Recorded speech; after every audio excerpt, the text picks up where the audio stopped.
Hello and welcome to the conclusion of our ESG week. My name is Jessica Hunt and I am the co-president of Environment and Energy Leader. I'm so pleased to have a panel of experts on with us today to discuss the Global ESG Outlook, what to expect in 2023 and beyond. During today's event, attendees will have the ability to submit questions for presenters, and we do have an interactive poll question that is going to come up on the screen sooner than later. So just please get ready for that so that we can take a look at your answers once you submit them and get started. If you are watching this on demand, please feel free to still submit questions because all of the data will go to the presenters after the live event. And at this point, I think I am gonna turn the presentation over to the attendees to introduce themselves. And while they are introducing themselves, please take note of the poll question that is up on your screen right now and take some time and put an answer in. What ESG issues do you think will be most important for companies in 2023 and beyond? It'll be interesting to see the different responses that we get. So I think, Trevor, you're going to start out with us, and I'm going to turn it over to you. That's right. Thank you so much, Jessica. And thank you again to Environment and Energy Leader for giving us the opportunity to present with you all and talk to everyone on the call today. So hello, my name is Trevor Bronson. I'm Director of Portfolio Strategy here at Intelex. Intelex is an EHSQ/ESG software company that's been around for 31 years now, working in the space with about 1,400 clients and about 3.5 million users.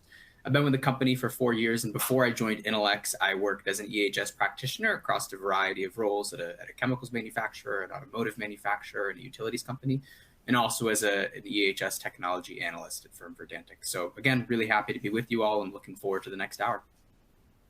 Fantastic. And it's always great to have you back on a webinar with us. So let's, Sean, why don't you take us down your path of how you got to where you are right now?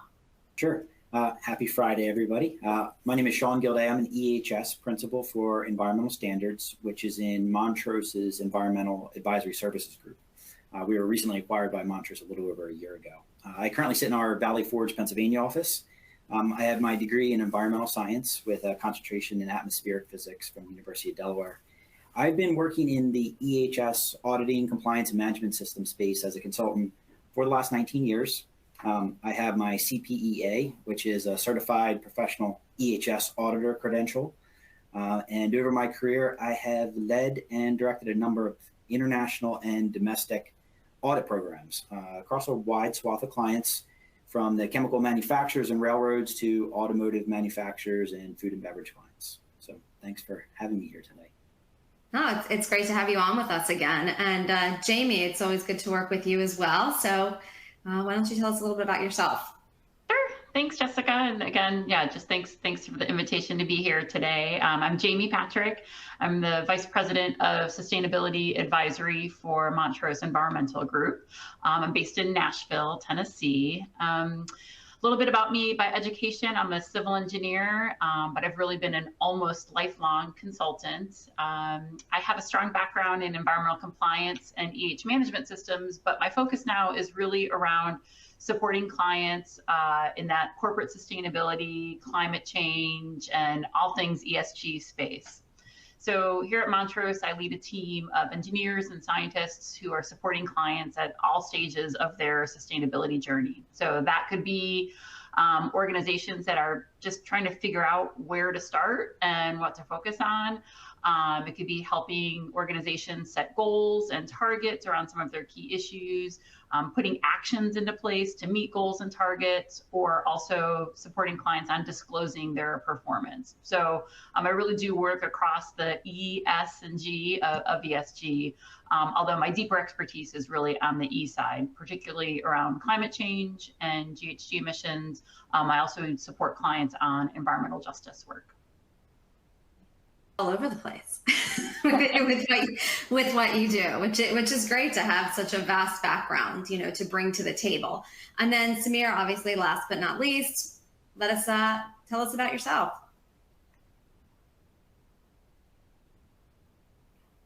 You're on mute.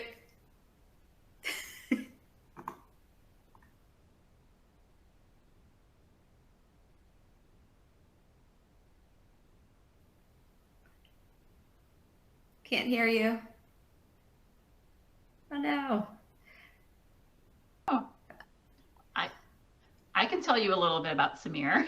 All right, yeah, go for it. Take over for him, and I'll see if I can work on my end back here. Great, and Samir interrupting Testing, you. does this work? Can you hear me now? There you go. Okay, here we go.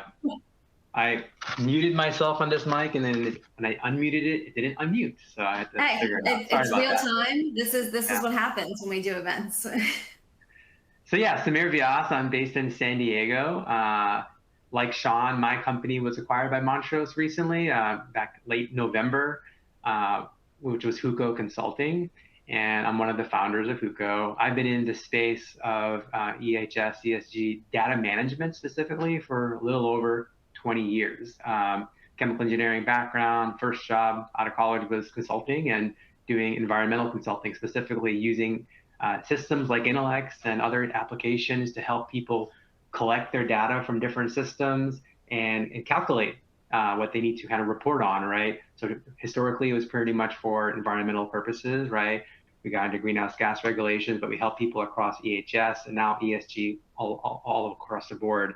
Like Jamie, Huco, and myself, we help people figure out how to tackle ESG, but we take it from the angle, or my group does, from the angle of data management. So how can you use applications to help you collate the information and report on it in an effective, efficient, auditable, transparent, consistent way?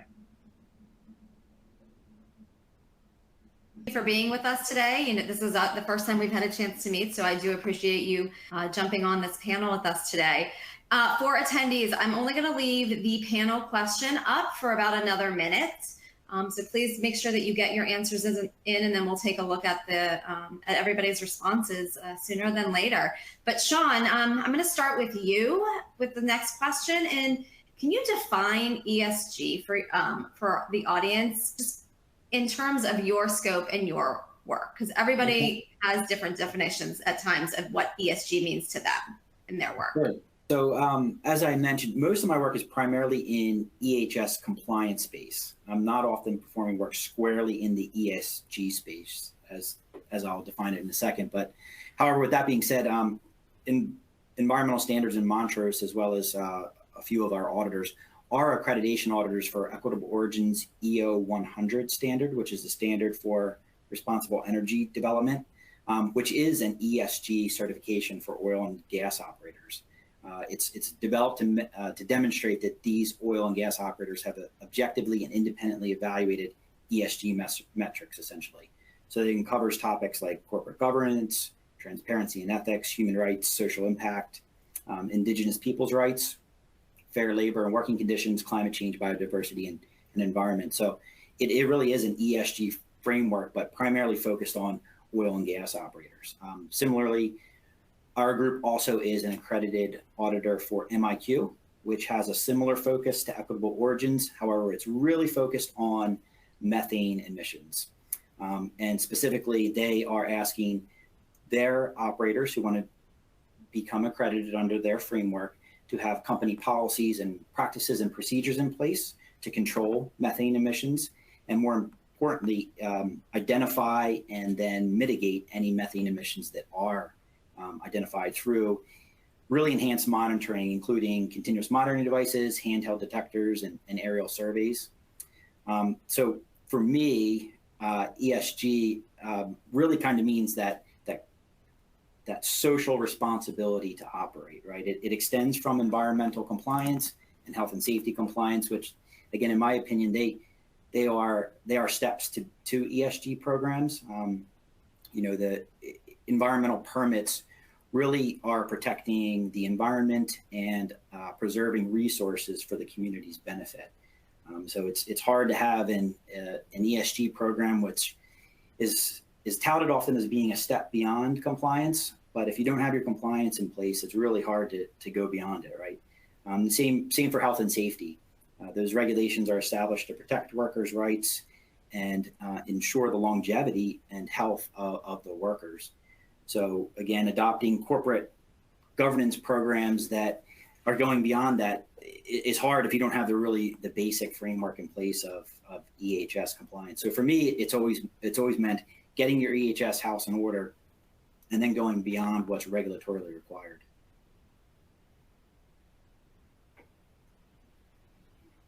I'm having issues with my mic now. So no, thank you for that, for the description. Any of our panelists, before they get their chance to give the same answer, Jamie, do you have any reactions? I know you work with Sean, but do you have any reactions in terms of what his definition is? Yeah, I mean, I've actually came, from a more traditional environmental background. So the idea of kind of ESG going above and beyond EHS compliance really resonates with me.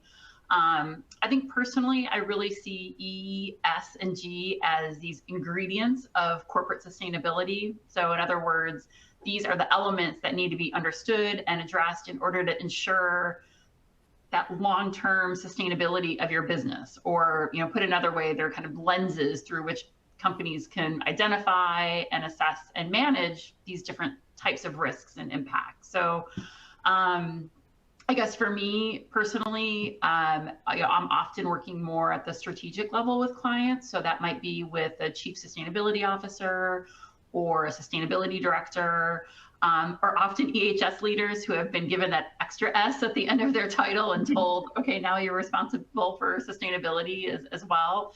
So when I work with clients, I'm often taking that macro view across the ESG landscape and helping companies identify issues that are material to their business and stakeholders kind of across the board. So, for example, I may not be a subject matter expert on say like human rights in the supply chain, but I help organizations identify and understand whether they're exposed to risks related to that issue or other issues. So, there's kind of like the ESG kind of, kind of high level, strategic, but then there is also, kind of the need to deep dive, which maybe we'll get into a little bit later today.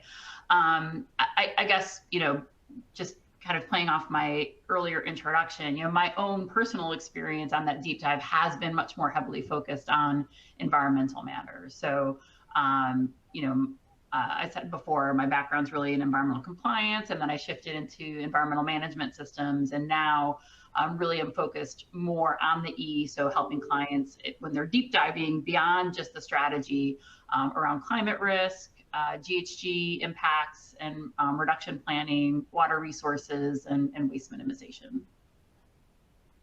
Well, thank you for that. And Samir, I know that it was recently that Montrose, acquired, that you guys are now under the envelope of Montrose, who Co is. So I'd love to hear your definition of ESG and how you think it's changed, from when you started in this industry to where it is now.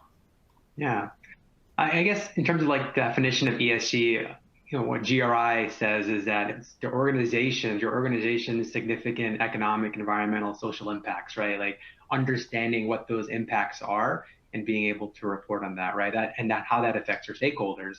And there's tons of standards and frameworks out there, and a lot of people are using that as a way to kind of define it for their organization. Is kind of what I'm seeing, and it's difficult. As Jamie said, people are adding an S to their roles, and they don't really know how to tackle this. So we're leveraging all these various frameworks to do that.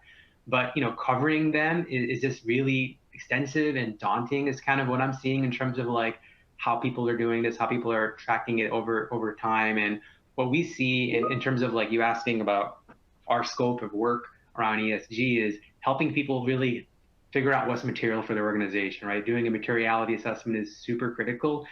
And then more particularly breaking it down to bite-sized pieces. This is going to be it is a multi-year path for every organization to do, because trying to tackle every component at once is just impossible.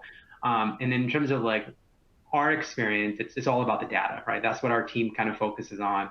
And you might determine what is material for your stakeholders in your organization and impacts you have, but if you can't quantify that and have access to that, you can't really do anything, right? Mm-hmm. So it's not only about just understanding what's material for your industry or your organization, it's also about how do you get access to that data, right? And that's the kind of angle that we kind of focus on, is you need to have the data availability as well, right? And then recognize that even that data might be incomplete.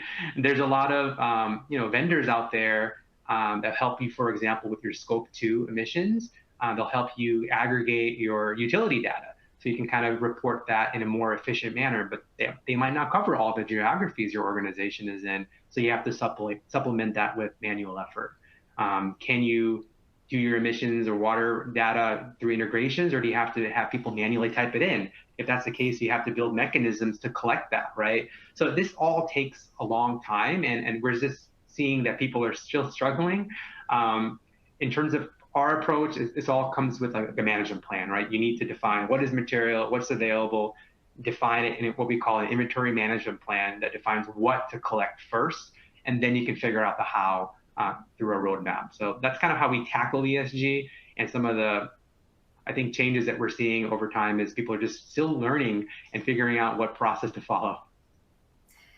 Yeah, I mean, a lot is changing, obviously, and we'll see this. I just looked at some of the results from the poll question, but transparency was on there quite a few times. And so that's something that I know that, I've talked to everyone on this panel and Samir about before, is being transparent. And Trevor, we talked a little bit about this question on Tuesday when we had our webinar, but before we go over the poll results, I'd love to hear your definition of ESG for you.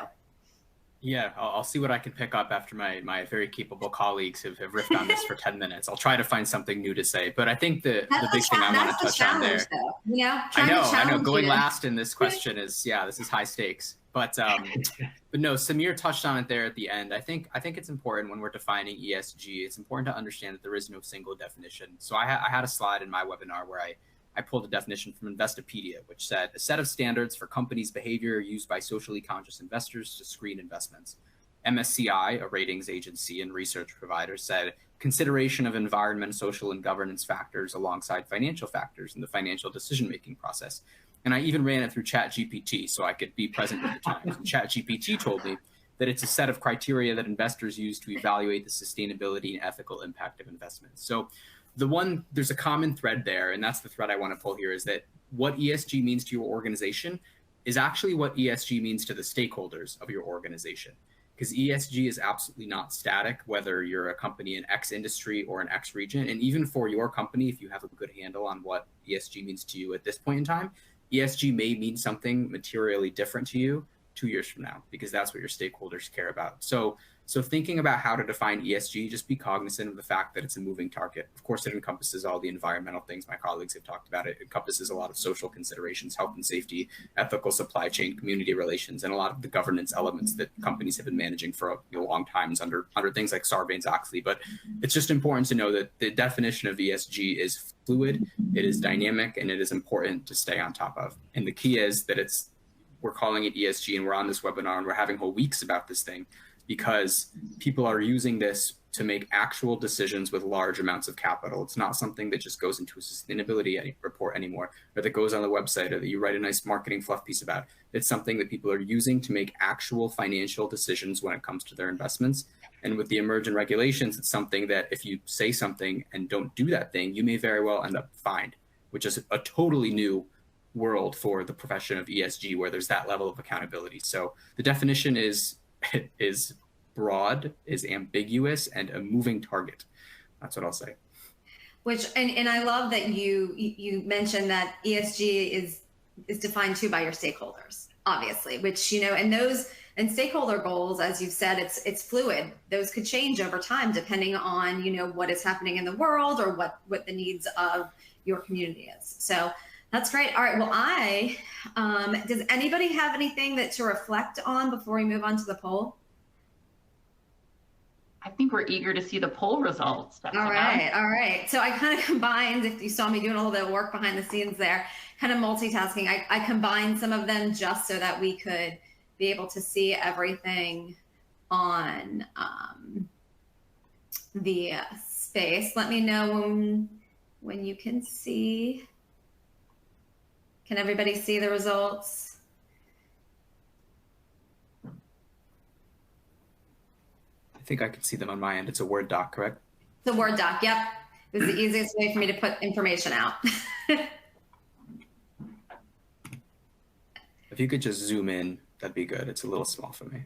It's a little small. I'm not sure.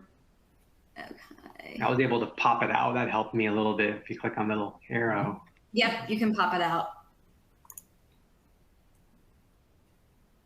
That's me now messing up things. Sorry about that. Trying to pop it out, make it bigger. There we go. You good now?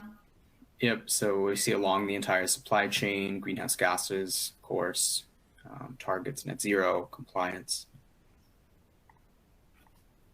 Sorry, I'm still having a hard time seeing it. I'll get there. All right. Well, I can, while we're doing this, I can read some of them to you guys. So I guess here's a good one. What's the role of governments in promoting and regulating ESG practices? Obviously, with the SEC regulations and stuff like that that are coming down. Jamie, I'd love to get your take on, how government is going to play a role going forward. Yeah, absolutely. I mean, I think we are going to see that more and more. No surprise. I think it's going to be interesting to see how it plays out. The SEC rule obviously is really laser focused on climate. I think we already have kind of government focus on other kind of key ESG issues, obviously around environment and health and safety. It feels like to me that as some of those kind of mandates progress, we will start to see more and more involvement on kind of ESG or kind of corporate sustainability more broadly. We're already seeing it in some areas at the state level here in the US, and looking across the pond over in Europe, seeing some progression there. So I think it only kind of stands to reason that we're going to be seeing more and more government involvement, but that level I think is going to change from maybe kind of an issue level to kind of a more broad corporate sustainability, kind of ESG and disclosure level. And I'm glad that you mentioned, over the pond, because and this is kind of related, but Samir, I'd like to get your take on what do you think our government is going to learn or should learn from, the UK and the EU? Great question. I'm not sure I'm the expert to answer that fully, right? But That's I think okay. I have a colleague here kind of giving me some crib notes on the side too. But yeah, what's interesting, his observation is that, this is driven in the US by SEC. Clearly the financial angle is huge here, as Trevor gave those different definitions, right? As opposed to maybe some of the other approaches that other countries are taking, right? So I think we're still, as a country, struggling with the two, right? What is actually for the greater good, if you will, from a traditional perspective versus the financial elements of it, right? So in terms of what we'll learn from the UK, I'm not sure I can comment on that exactly, but I think there is a difference in how the US is tackling ESG compared to maybe other parts of the world.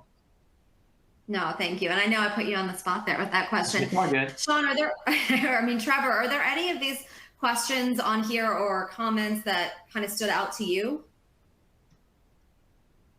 Yeah, we have the focus on greenhouse gases, and then I think that kind of then we have that moves over to the reporting framework side of things. I can touch on that one.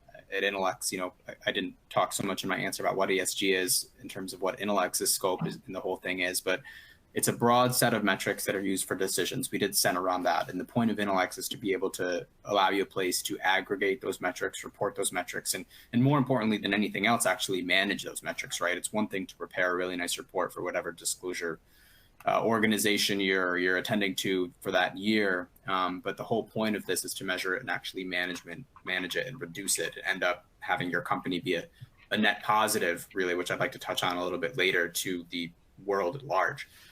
So thinking about what frameworks you're using and what you're doing with all that data, it's just, I want to go back to the whole stakeholder thing. In Europe, for example, they're very big on TCFD or CSRD or ISSB even. Oh, the big thing about ESG really is learning acronyms. That's step number one.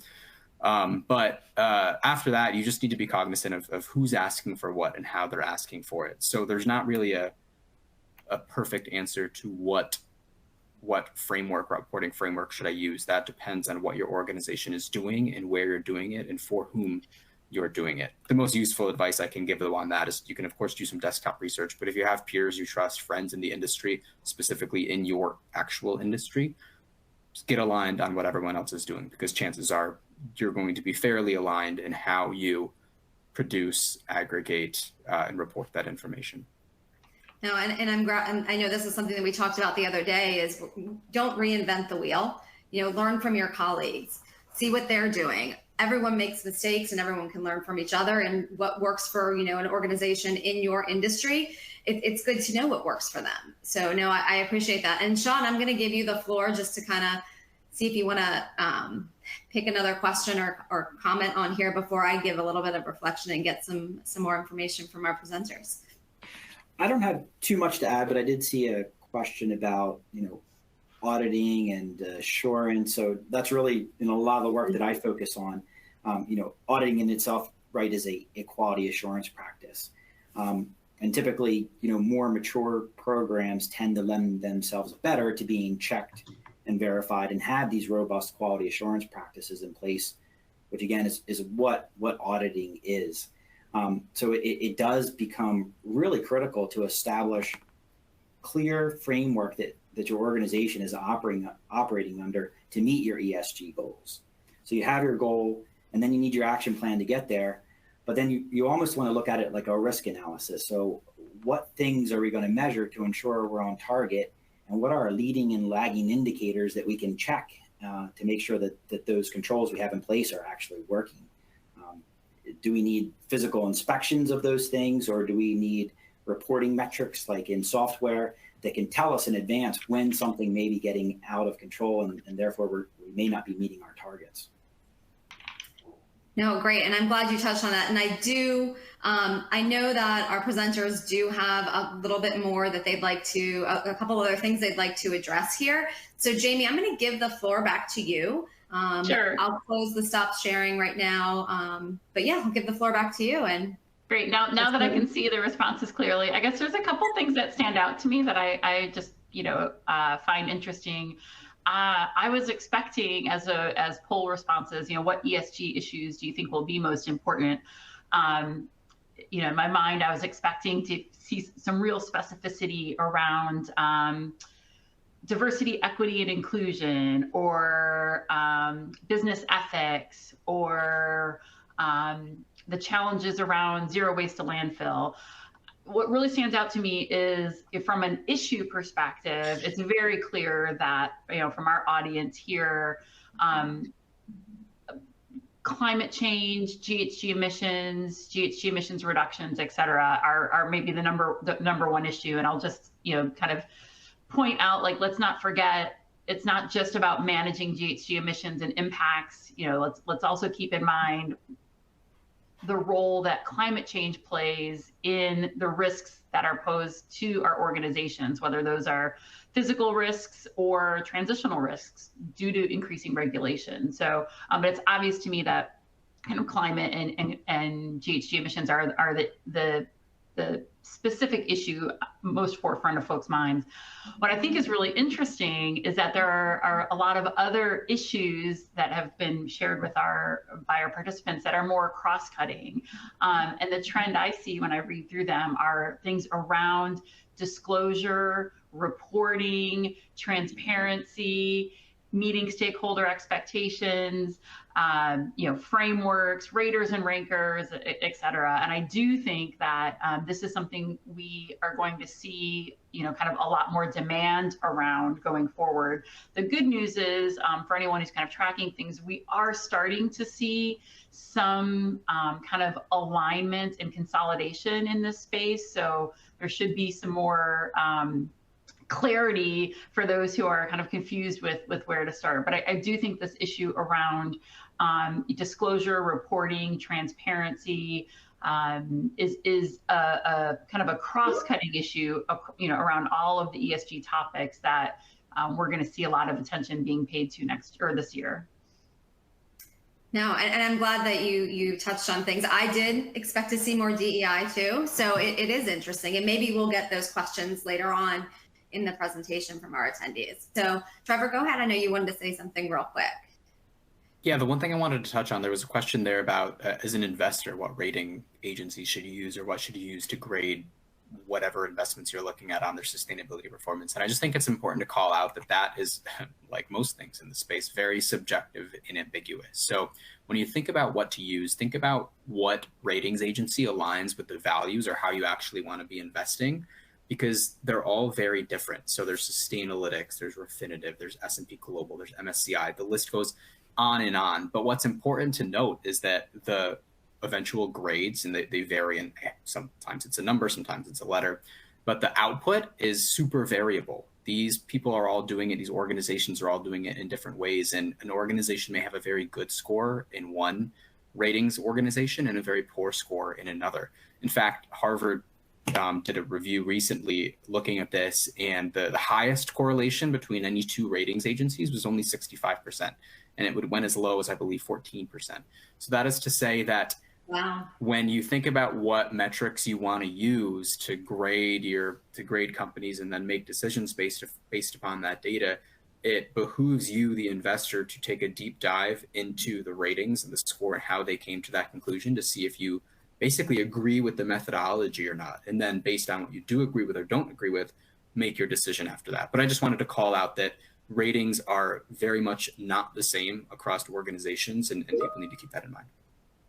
No, and I'm really glad that you pointed that out. And I guess from my perspective in doing webinars and writing in this industry, I was surprised to see not more questions or comments about Scope 3 emissions and data around that. I expected to see a little bit more on the list regarding those, but we are moving through this webinar, and I really do hope we get a chance to get through all of the information that we have planned today. So the next question is going to be for Samir and Jamie. So, you know, it's really nice to have experts from an environmental, company and sustainability solutions company. So Montrose, as an environmental services company, how have you seen the development of ESG play out in your day-to-day work, as well as through acquisitions? Because Montrose, I know, has been very busy in the past year with acquisitions.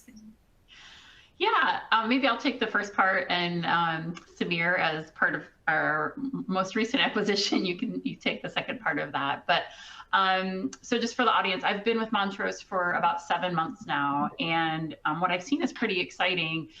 If you're not familiar with Montrose, our roots are really in more traditional environmental services, so stack testing, environmental labs, leak detection and repair, or LDAR, emergency response. And we've, kind of over time expanded more into consulting, permitting and compliance, remediation.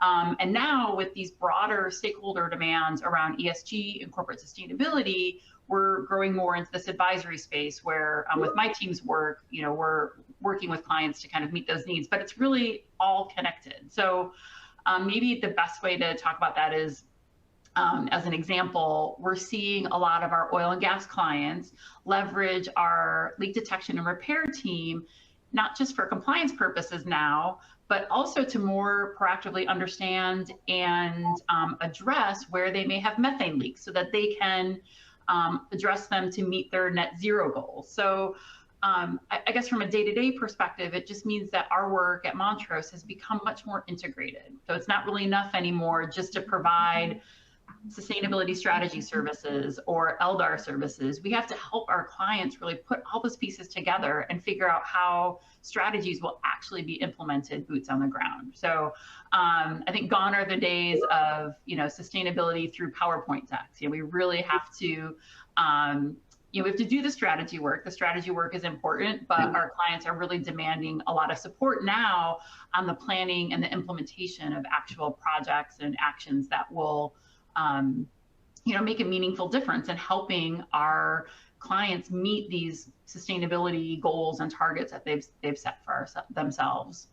I'll just say maybe at a more personal level, at the granular day-to-day, holy cow, the pace of change is so unprecedented in this space. So for me, I spend so much more time than I did, say, 5 years ago, really just keeping up with, new and changed disclosure frameworks, investor and rating agency expectations, regulations and guidance documents, legal actions, thought leadership that's out there. I think, I'm sure many people in the audience are feeling this too. Like my day-to-day has really changed because there's just a lot to keep up with. So personally, I've started blocking time on my calendar just to make space for that every week. And that's something I never would have done, 5 years ago. So there's still a little bit more on a personal note, what's changed for me.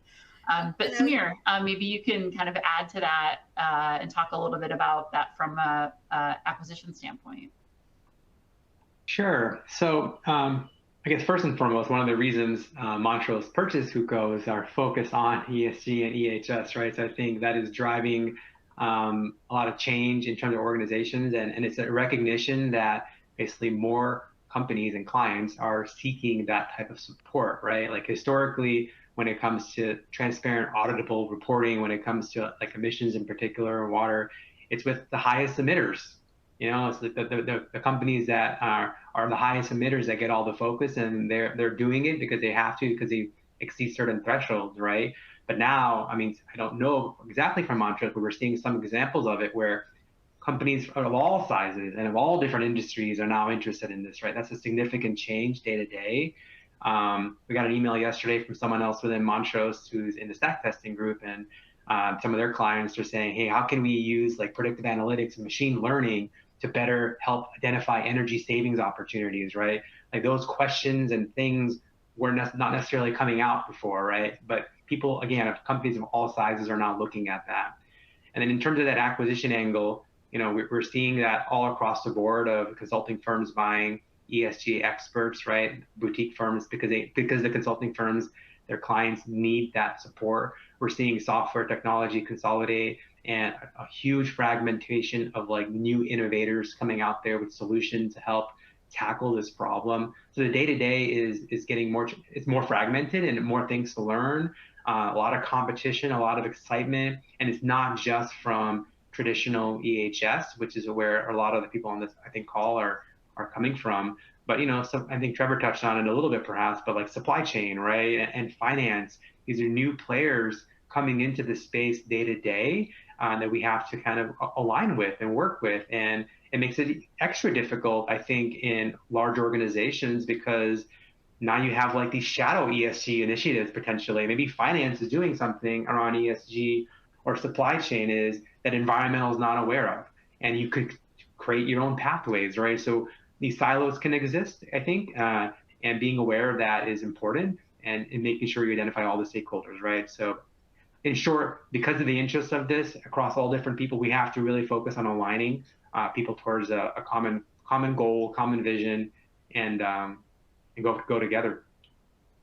Yeah, I mean, I think both of you spoke so eloquently about, you know, this topic. And Jamie, I do appreciate you talking about how you're having to block time in your calendar, because that was a follow-up question that I was going to have for you, is where do you find the time to do that? So you have to make the time. Obviously, if it's important, you make time to get it done. So thank you, Trevor. I'm going to pivot over to you now for our next question. And again, we are going to have time for for our panelists to address some of the questions that the audience members are coming in. So I'm going to encourage our presenters for the next couple questions to get through them as quickly as possible, so that we don't go over the hour, because I know everybody's time is valuable. So Intelex, for those of you who are not familiar, Intelex is an ESG solution. It has ESG solutions that include tracking and reporting environmental data, such as energy use and greenhouse gas emissions, as well as social data related to labor practices, human rights, diversity, and inclusion.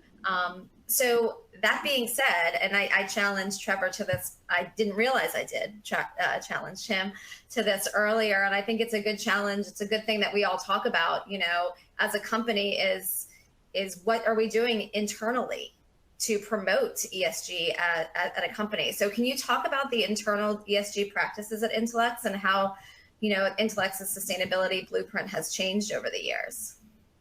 Yeah, that's right. So as a company that, you know, creates and sells ESG related products, it's really important for us not just to do that, not just to talk the talk, but to walk the walk internally. That it keeps us honest about what we're doing, and makes sure that we are kind of living the life we ask other people to live, and ask them to purchase our software, right? So Intelex is owned by a company called Fortive. They're a publicly listed company, and most of our sustainability goals are rolled up with the other companies in the Fortive portfolio, of which there are, I want to say 17 or 18.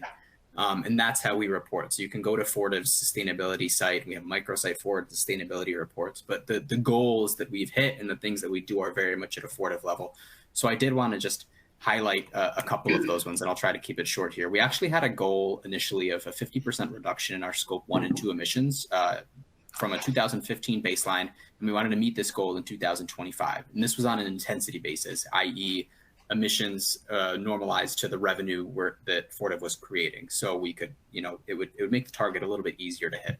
We hit that target actually really fairly quickly. We set a new target to have a 50% reduction from a 2019 baseline. But then we hit, and this was in 2025, but then we hit that target at the end of 2021. So we actually just set a new target to have a 50% reduction in scope 1 and 2 emissions on an absolute basis. So not accounting for revenue, just by anything we're doing in our growing portfolio of companies in 2029 based on a 2019 baseline. And this is aligned with the Science Based Targets Initiative, or SBTI, as it's better known. And the other thing to keep in mind is we kept kind of hitting these targets. This new target covers 95% of Fortive's portfolio versus the 70% that the other targets met, because the 70% represented the kind of EHS intensive sites, the sites that are obviously areas where you're maybe emitting too much carbon and you want to bring that down. So that's pretty exciting that we keep hitting our goals and setting more ambitious goals for ourselves. We talked about how broad ESG is, right? It's not only on the environment side, we have the social side as well. Fortive has a Day of Caring, which has been going on for 5 years now. It's the 5th year, and it's resulted in 400,000 hours of employee contributions to communities across the different operating companies under the Fortive umbrella, of which Intelex is one of them, of course. And then we have some philanthropic efforts under the Fortive Foundation, but I think that's common. Those two initially, especially that carbon one, I think we're all really proud of. So it inspires, I hope it inspires everyone on the call here, and it's really important to us that it inspires the people actually working to make these products for industry at large. Thank you for that. And it is nice to hear about companies, practicing what they preach. So that it's something that I do believe more companies are going to be doing throughout the years. So we do have a couple more questions before our audience gets their chance to submit more. We do have some audience members that have already started submitting questions. So I do appreciate that. I'm sure the presenters do too. It gives them a little extra time to look at what you guys would like to hear about today. So Sean, earlier this week you presented with Dr. Mike Green on Monday. If our attendees did not have a chance to, as well as with Jamie, if you did not have a chance to view that webinar, please take some time, hop over to our engagement hub and take some time to view that, because it really was an informative discussion. But Sean, how can companies establish clear guidelines considering all stakeholders, needs, wants, goals, vision? You have a lot to consider. So, this is all prior to initiating an audit. Yeah, that's the $1 million question, I guess, isn't it? I don't know if I can give it too much justice, but I will say we've heard a lot of the panelists already kind of talk about this, right? What's material to their business? Who are their stakeholders, and what are their stakeholders demanding? All those are super critical in deciding which framework you want to adopt, or even maybe perhaps which couple frameworks you may want to adopt and develop and tailor for your particular business operations. I think the quick answer is see what your colleagues are doing and which frameworks they perhaps may have selected. I think that those are the easy answers. I think my colleagues may be able to give a much better in-depth answer. But the second part of your question about preparing yourself for an audit, I started talking about this a little bit earlier, and it goes into what we call control-based auditing. So you want to establish your controls to really identify the parts of a process which can fail, right? So you're talking about zero to waste to landfill, for example. That's a great goal, and if nothing in your organization changes, it's probably much easier to meet that goal. But what you want to do is have these controls in place, so when a new business line comes on, or a new process, or maybe even an acquisition, how are you bringing them into your program, and what are you monitoring? What data elements are you including and capturing to give you that predictive analytics that Samir was talking about earlier? What information system are you using to store that data? Again, if you don't have any insight or transparency into what's going on in your organization, it's much harder to control and prevent failure. So that's a lot of the counsel that I would give from that perspective. If you're looking at it, how do you create a defensible program that's transparent? That's really where it lies, is controlling a lot of those risks and identifying those failure points, and putting in policies and programs to check on them and investigate when something appears to be, not going as planned. And, I do want to quickly follow up with that with the new SEC regulations surrounding Scope 3 emissions. So as an auditor, strictly speaking as an auditor, what implications do you anticipate if and when these regulations are made into law? I'm not really exactly sure. That's a good question, though. I met with one of my colleagues a couple weeks ago. I think Jamie, you were there too. He is a logistics. He works in a logistics company. He's the environmental sustainability manager, and Scope 3 is all of what they do. Right? They either are driving trucks or they're providing trucks as a contractor. They're doing some type of logistics function. So they are constantly being asked by their clients, what are your what are your emissions? Because we need to calculate our Scope 3 emissions, and you are our logistics provider. So EPA certainly has their Smart Way program that helps the transportation sector, which I think a lot of Scope 3 emissions tend to fall into. But in terms of having a defensible program, I'm going to assume that if you get something codified into law, just like our Clean Water Act or Clean Air Act, you're going to have the act, which lays out what the goals are.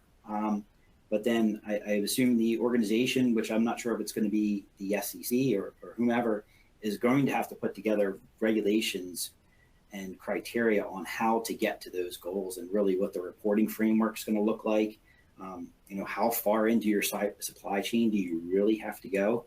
Because all of those things are currently open-ended and largely up to the user right now. So I think they're going to continue to be questions unless they are put into law about where you're going to look and how far you're going to go to calculate your Scope 3 emissions.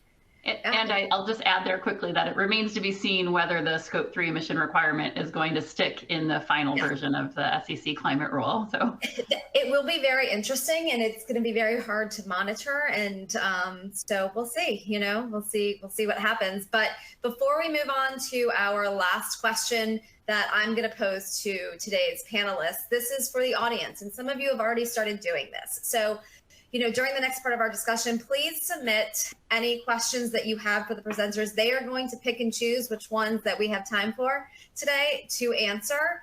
That being said, all of the panelists will have a report to download with everybody's questions. So they'll be able to see your question, even if we don't get to it today, which I guarantee you we won't get to all of them because we are getting close to the top of the hour right now. And just to let our attendees know, Trevor was having a few difficulties with technology, but he will be back as soon as we can. So while our audience is submitting questions, my last question for the presenters, and this is something that Trevor did, I will say, when I answered the other day, because it's a question that came up during his webinar, but I told him that we were going to wait till today because I think it's a better format to ask it. So again, I said I wanted Trevor to ask this. And this question is about ESG and triple bottom line sustainability, or TBL for short.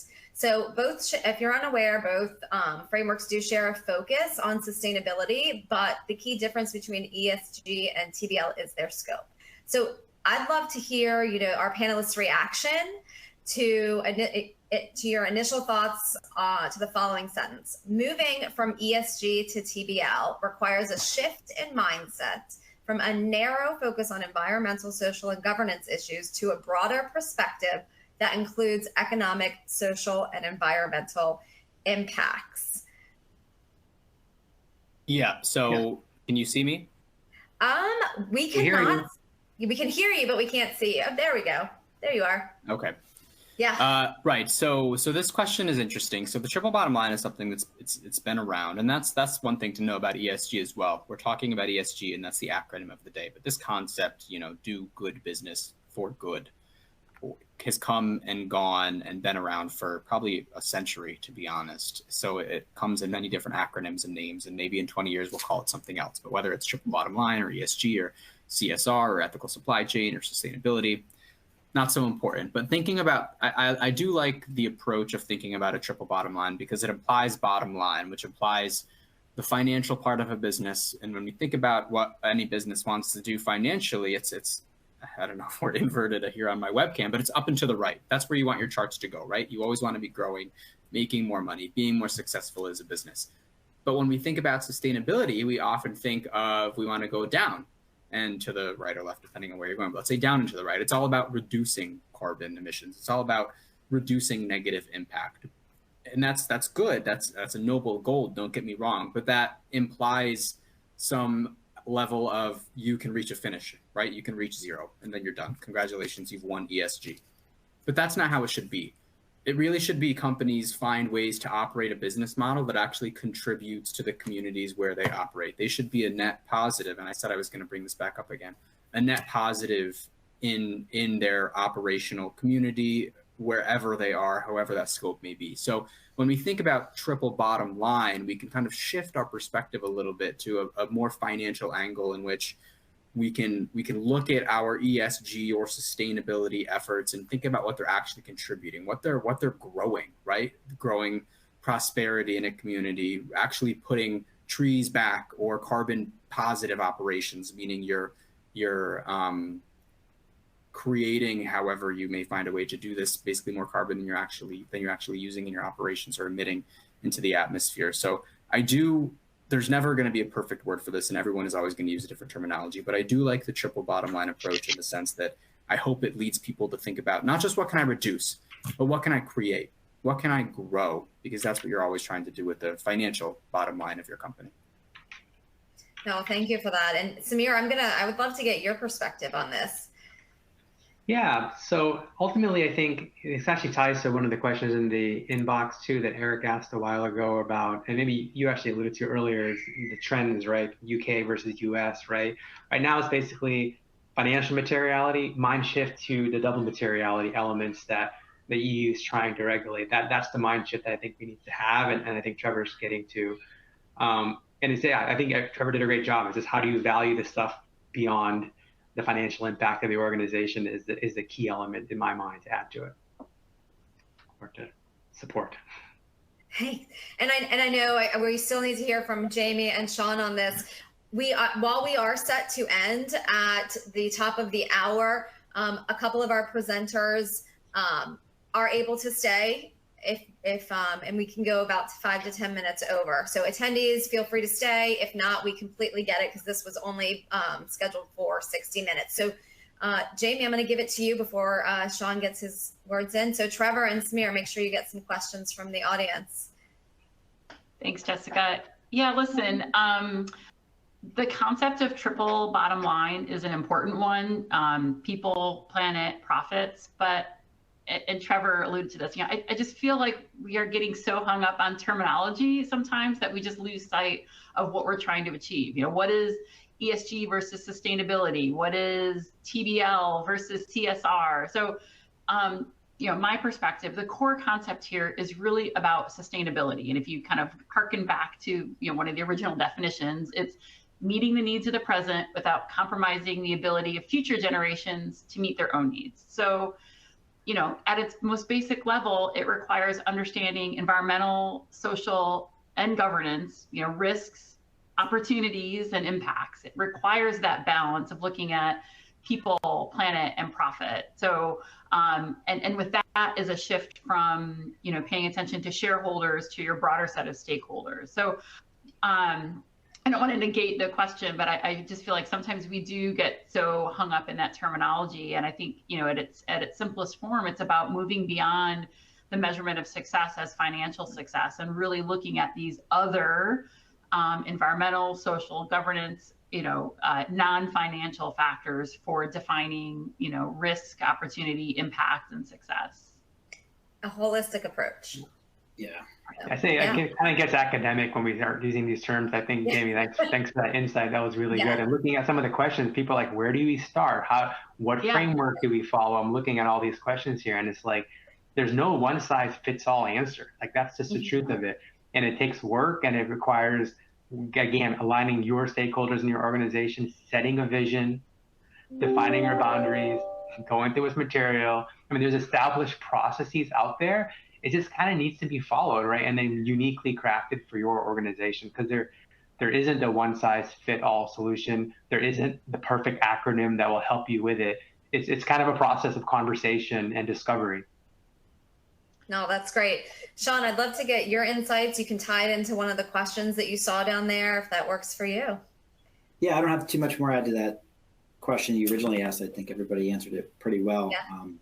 The main takeaway I have is it's, you don't want to be thinking about it from ROI, or like a lot of these questions are asking, like Samir just mentioned. It's, part of it is, do you want to have this for your organization? Do you recognize the value in it, not from a financial standpoint, but from that sustainability standpoint?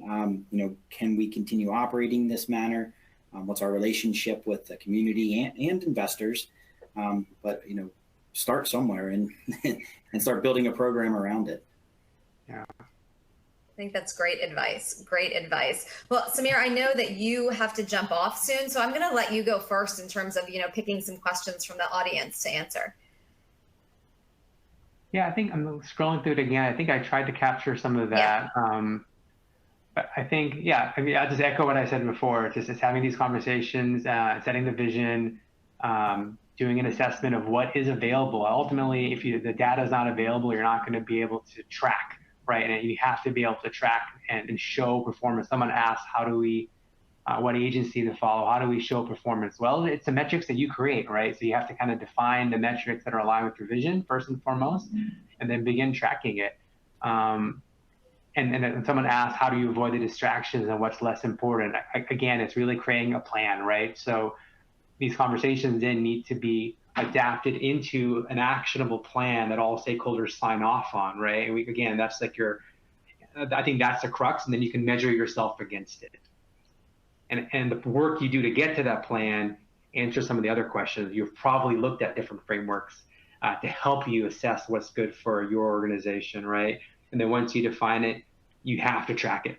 And you need tools to probably do that at a global level to be able to make sure it's transparent and auditable.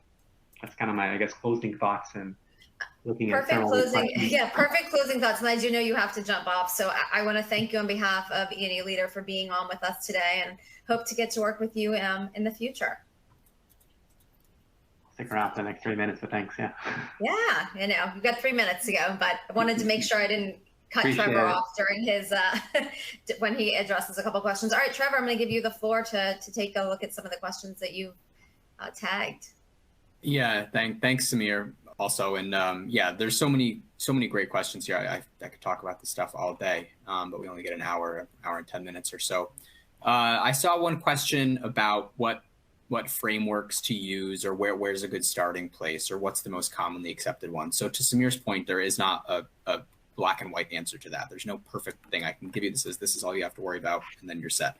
But I can at least give you some guidance. TCFD is probably a framework that is most commonly referred to and riffed on when creating regulations. Many countries in the EU especially, and I believe the SEC is using it as well as a starting point to create a country level regulation. So at the end of the day, countries and regions and blocks, if you will, are going to do their own thing. But TCFD, a voluntary framework, is a starting point for many of those regulations. So if you set up your organization to conform with what TCFD is telling you to do and measure and report on and think about, you will be, probably 80% of the way there for a lot of regulations that you may or may not, right? It's a dynamic playing field we're on here, may be exposed to in the future.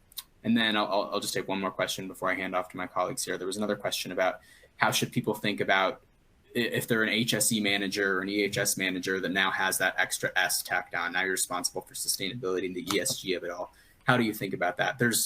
I could talk for an hour about this topic alone, but the big things I want to say are, you as an EHS professional, chances are, have a lot of the data that people are actually asking for, whether it be air emissions data or safety data or chemicals data or sometimes even supply chain data. It may be for a new audience and it may be packaged in a new way, but no, you're probably further there, like closer to it, than you think you are. So go through, look at the data, look at how good you feel that data is. Do you think it's accurate? Do you think it's reliable? Would you trust that if someone came in and audited it and was going to fine you if it was incorrect? Think about that. And then think about what your goals are and what you can do as an EHS professional to drive that. Remember, this is a new thing to everyone, right? Whether it be the EHS professional trying to learn ESG for their jobs, of which they're probably better positioned to do than anyone in the organization, or the CEO of your company going on CNBC and being asked about what's going on with ESG at their organization. They really don't know what's going on, right? They know people are getting asked about it, so they need to be able to talk about it. And this is something you don't usually go on CNBC and get asked about your health and safety performance, maybe a bit during COVID, but generally you don't get asked about that, whereas ESG is all over the place. So you, as the EHS professional, have a real opportunity here to be the voice of ESG in your company, to elevate your own standing, to elevate your level of influence, to elevate the importance of EHS plus ESG as a whole. So I encourage people to take advantage of that opportunity, because I think it's a really awesome thing that EHS has not had in the past. It's always been a kind of a cost center, right? Nothing that people are talking about or really caring about. But with ESG, with the importance of ESG metrics to people allocating capital to your organization, you have a real opportunity to create value. You're not a cost center anymore. You can create value. So I encourage everyone to really internalize that and act accordingly. Very, very well said, though. And Jamie, I know we are at the top of the hour, so we've had a couple of attendees say that they're going to submit questions later too. But Jamie, go ahead and I'll give you the floor, and then Sean can wrap it up, and then we'll close out for the day. Yeah, I think there's some commonality in some of these questions, and a lot of them are probably a little too detailed to jump into in these closing minutes, but maybe building on what Trevor said and addressing some of these questions. Look, if you're coming from a more traditional EHS or environmental space, you're likely familiar with the plan, do, check, act cycle that our management systems typically follow. And I always find it really helpful to think about, again, insert name here, corporate sustainability, ESG in the same way. I think the difference is that in that planning stage, let's just take environmental, for example, there is no clear set of, regulations, let's say, for example. It's really more about understanding the potential impacts to your business or the opportunities your business has and your stakeholder expectations. So, start by asking yourself, why do I feel like I need to take action? Is my company getting pressure from its investors? Because how you move forward because of investor demands might look different than are we getting pressure from our customers, or do we see an opportunity for business growth with more sustainable products? So I know it's really frustrating that there isn't just like, give me the rule book, there's a one size fits all, but it's really just about understanding, thinking about environmental and social in particular opportunities, risks, and impacts. Where do you start? I think my other closing comment would be, Jessica, I think a future webinar that's just maybe sustainability 101 and really maybe gets a little bit more tactical on like, no, really, where do I start might be a great idea for us. I think I couldn't agree more with you there. People like to have a way to start. People need a blueprint. As much as that blueprint may change, at least it will give them a starting point. And that's, I think, where a lot of people struggle. I kind of attune it to like writing a paper that you had to write, like a big research paper. It's really hard to come up with that opening part, but it's just, it's a process, as you guys have all mentioned before. So Sean, why don't you get the floor? Yeah. Sorry, Jessica, can I add just one more thing to what I was saying? There was the question that came up about frameworks, and I agree with Trevor. When it comes to climate change, TCFD is definitely kind of the leading framework, and would encourage folks to get more familiar with that. The TCFD has put out free training courses. They're pre-recorded 1-hour sessions, are easily accessible. If you're talking about kind of ESG or corporate sustainability or CSR more broadly, there's a lot of great resources out there, a lot of great organizations, including the one facilitating us today. But I'm a reader. I like to get into the weeds of things. So if you aren't familiar with the Global Reporting Initiative, or GRI, it's a standard about reporting and disclosure, but it actually does a really great job of kind of spelling out what sustainability means, both at that kind of high strategic level, as well as on an individual issue and topic level. So just to leave our attendees with something a little tangible, get familiar with GRI, get familiar with TCFD, and then the third framework would be the SASB framework. which is, we won't get into here, undergoing some changes, but those are some concrete places where folks can start to understand what the landscape looks like. Which I appreciate that you gave the audience, homework for the, for lack of better words, homework to do. If they didn't already do it, take some time, look at the standards, look at the frameworks, see which one you think is going to align, or ones that are going to align better, with your organization, because there's not and I actually wrote an article about this. How do you choose the right framework or frameworks? Because most companies need more than they're looking at more than one framework. So I do appreciate you mentioning that. And then I know we're going to probably close up in about 4 minutes. So Sean, go ahead and take your questions. Sure, I'll go last again and try not to repeat what everybody else said. Sorry about that. on frameworks, I think also if you're an oil and gas operator, that equitable origins framework is a pretty good one too. I think it's well trod, and it's a kind of a proven concept already that a lot of operators are getting that certification. Just going back to what do we do, how do we get started? It seems a lot of people kind of get hung up on defining everything all at once at the very beginning, which is the same problem that you have anytime you tackle a big project. What do they say about how do you eat an elephant one bite at a time? So I think you just approach it like you would any other large project that you have in your organization, right? Define the problem, define your stakeholders. Who do you need to talk to seek input on what you're going to do to solve that problem? And then start developing some requirements of the system and the program that you're going to build. What do you want it to do? What do you want it to accomplish? Identify, again, your resources, all these great industry guidance documents and frameworks that Jamie had mentioned. Look at them, incorporate the elements that seem to make sense for your organization, and then get more granular. Just rinse and repeat and try to make it much more tailored to your operation and in your organization. Again, the same way you would approach any other problem. Great advice. And I do know one question just came in about how EHS and ESG are related. Do want to let the audience members know that Trevor did talk about this during his webinar on Tuesday. So jump back into there. Otherwise, Trevor, I'm sure will answer that question, or one of the other panelists after today's event. I wish we could talk for another hour this afternoon, but I know everybody's really busy, and hopefully we'll get to do something like this again in the future. I love the idea, Jamie, of doing a Sustainability 101, back to the basics, back to the basics webinar. But on behalf of our entire team at E+E Leader, thank you to Intelex and Montrose for helping us put on this ESG week. We really enjoyed all the dialogue and the conversations that we had, as well as the feedback from attendees. So if you are watching this on demand, please, again, feel free to submit questions. They will all get forwarded to the presenters teams post viewing. So again, thank you, Jamie and Sean and Trevor, for being on with us this afternoon. But at this point, I'm going to conclude the webinar, and I hope everyone has a wonderful day. Thank you. You too. Thank you. Thanks, Jessica. Thanks, everybody.